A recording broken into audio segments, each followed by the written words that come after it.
Penebusan Allah itu sempurna.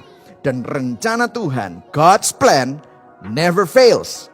Rencana Tuhan itu tidak akan dan tidak pernah gagal. Tuhan selalu memampukan suatu umat, the remnant, yang ditopang oleh kasih karunia-Nya untuk tetap bertahan dan tidak murtad.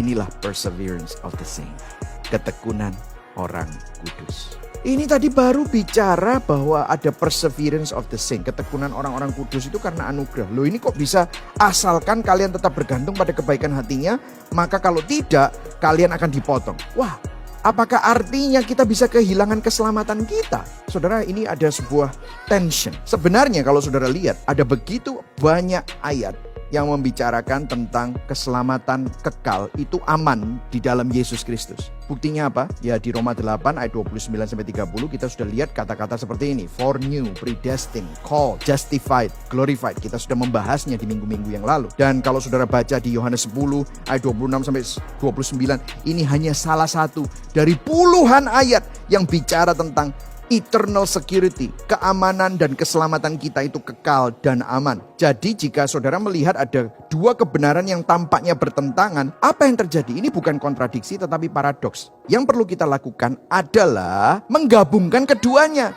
Kalau saya bisa katakan, salah satu tanda penting dari iman yang benar, yang menyelamatkan adalah bahwa iman itu akan bertahan sampai akhir. Saat iman kita bertahan sampai akhir, itu adalah bukti bahwa kita memiliki keselamatan yang kekal dan yang tidak akan pernah hilang. Tetapi jika iman seseorang itu tidak bertahan sampai akhir, itu memang berarti orang tersebut tidak pernah memiliki iman yang menyelamatkan sejak awal.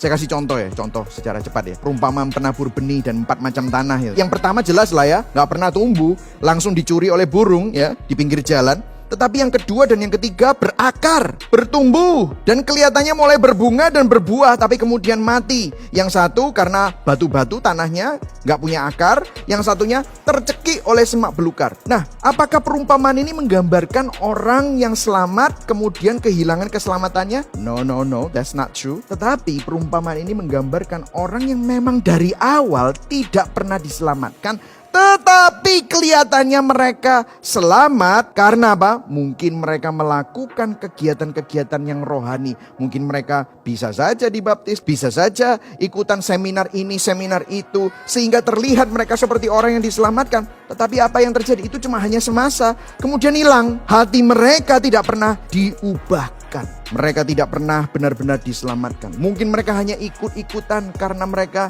ingin diterima menjadi bagian dari komunitas. Bisa saja saudara. Sekali selamat tetap selamat karena sekali selamat akan selamanya tetap mengikuti Kristus. Artinya begini saudara, bukti dari iman yang menyelamatkan bukanlah intensitas emosi di awal, tetapi ketahanannya dari waktu ke waktu sampai pada akhir dari perjalanan hidup kita. Dan kalau saudara tahu rencananya dari perjanjian lama, penciptaan, kejatuhan, ada penebusan. Dan kemudian satu hari, kita belum lihat ini, akan ada restoration, pemulihan secara global. Saudara tahu ini adalah rencana penebusan Allah yang sempurna, bahwa Tuhan adalah Tuhan yang baik. Maka saudara bisa melihat bahwa Tuhan itu berdaulat.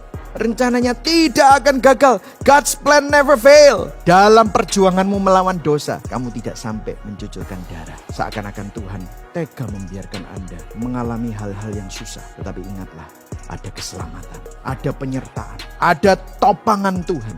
Sehingga saudara dapat bersyukur, saudara dapat berserah, saudara dapat bersandar.